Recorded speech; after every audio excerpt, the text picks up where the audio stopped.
Well, hello there, humans, hippies, earthlings, whoever you are, wherever you are, whatever you're doing, and if you're lucky enough indeed to be doing it too on Bushka Blitz. And today I want to talk to you about the T110E5 versus the Type 57 Heavy, the T57 Heavy. This is another in the series of versus videos where I'm taking the two tanks at the top of the same nation's tech tree that are the same style of tank, like classic heavy tank, TD, that kind of thing, or mediums. I'm going to do a Leopard 1 versus E50M, that kind of thing. And not so much saying which is the best, because I don't think there's any definitively right answer for most of these. They are, nearly all of them, very good tanks in their own right when driven well. Tier 10 doesn't have a lot of tanks that are crap. Tier 10, in fact, is chock full of very, very nice tanks. And this is a great one to do, because these two tanks are so very, very different in the way they are played and the things that they do, and yet they're both Tier 10 American heavy tanks. They both have 8 degrees of gun depression. They've both got 258mm of pen on their AP rounds, and they both have about 2,850 damage per minute.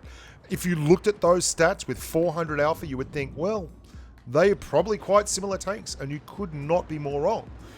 The E5 is literally a heavy tank. It is one of the best hull-down tanks in the game, and certainly in the tier.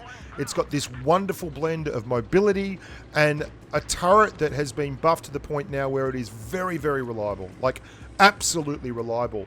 To go with a gun that you can run with a calibrated shells and get 271 AP pen and 374 heat pen, which means you can really do some nasty stuff to those big Russian heavies. The caveat, of course, with that tank, like the T57 Heavy, is that in the wrong situation, it's horrible. Both of these tanks have crap hull armor. The hull armor is absolutely arse, and the side armor is, you know, wafer thin. You do not want to be caught on your sides. You'll get penned very, very easily. The 57 Heavy is an autoloader. Just by its very definition, it is quite different. And it, too, has been the recipient of many buffs. Its armor is by no means, in no way, shape, or form am I saying that it has a strong armor profile, but the armor has absolutely been buffed to the point now where you will get some bounces on this tank. It's just a fact of life. You can get some bounces with the 57 Heavy. Its mobility is very much in keeping with the E5. It is right up around the same kind of margin. You have a slightly lower horsepower engine, but slightly more traverse. You have slightly worse terrain resistance stats, but you know, it's right within the bounds of probability. Where the 57 Heavy excels, obviously, is in clearing targets. And I'm going to show you this video specifically because the 57 Heavy clearing targets is a beautiful thing. The big difference between the 50B, the AMX 50B, the other Tier 10 Clipper, and the 57 Heavy, the real difference is not in the time between the shells. Although for the 57 Heavy, it's an absolutely lovely 2.5 seconds. The real difference is that the 57 Heavy actually has a reasonable armor profile. Like, it's a chance of bouncing shots. The 50B has an absolutely horrific armor profile, and in fact is probably the weakest turret at Tier 10. Like, that's saying something considering you got tanks like the, I mean, out of the heavy tanks anyway, you know. I mean, obviously it's not weaker than a Leopard 1. I'm not going crazy here. This is what you love the 57 Heavy for. And it was such a simple video to make because at the end of the day, there are so many things that bind these tanks together. The chassis look exactly the same. The mobility profile is super similar. The penetration numbers, the alpha, the DPM. But this is what you want the 57 Heavy for. The ability to slot on down and clear multiple tanks in the 1-5 second. Oh, look at that. There's a game one. Bang, bang, bang. Done. Done and dusted. Absolutely done and dusted. And that's the 57 Heavy. It's great for that burst. It's great for the ability to just dump a massive load of damage. It is nowhere near as good as the T110E5 in holding a line, though. The 57 Heavy holds a line with intimidation. It holds a line with raw damage. The E5 is all about guile and cunning while going hull down and using a turret that is very, very strong when pointed directly at the enemy and very, very weak if it is underneath the enemy. And it's really where the E5 goes. Now, I've got to tell you, I have a real thing for the E5. It is the first heavy tank that I ever got in the game.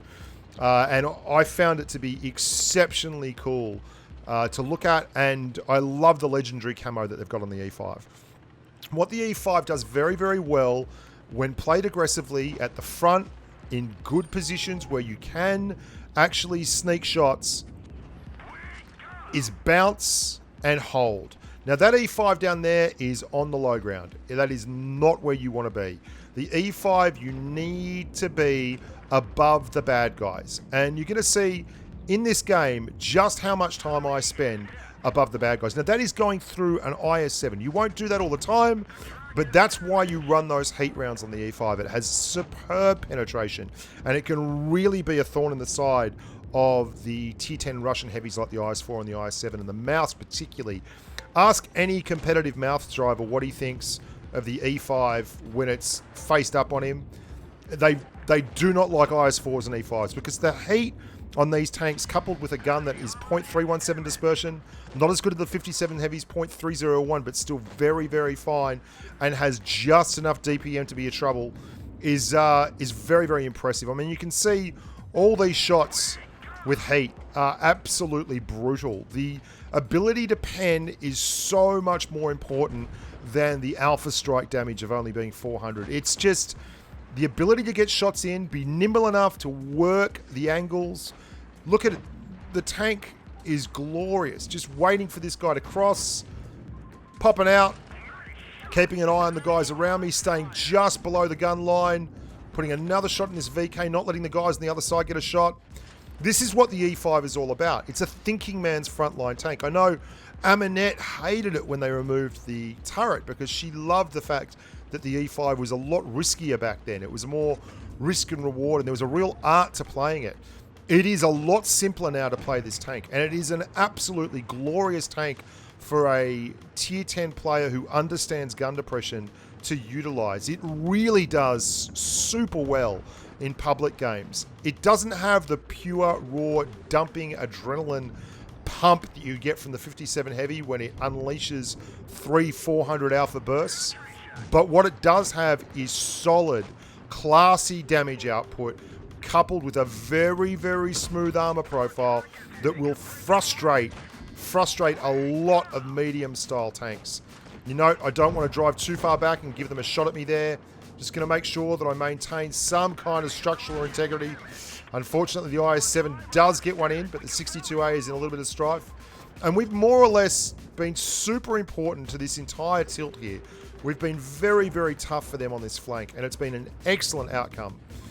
So I hope you guys like that. I know it's not a super long vid, but these two tanks, I really wanted to do the video because I like driving both the tanks.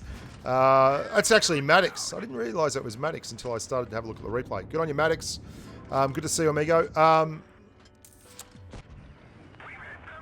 I just really love these tanks. And I love the fact that they've got such startling similarities and yet so many things that are just not the same. And the way they play is very, very different. This is a very much a heavy tank as long as you hull down. Its armor profile when hull down is exceptionally good. And you couple that with just 8 degrees of gun depression and you can get all kinds of good things done. Hope you guys enjoyed that video. I certainly enjoyed making it. If you don't like heat, I can live with that. I'm quite happy for you not to like heat. I'll keep firing it. When tanks like the IS-7 decide to stop running so much armor, I'll decide to stop firing so much heat. Have a look at the wins. That's all that matters. Look at the scoreboard. I hope you guys enjoyed that. I'm Bushka. Look after yourselves, and as always, stay safe on the battlefield. Bye for now.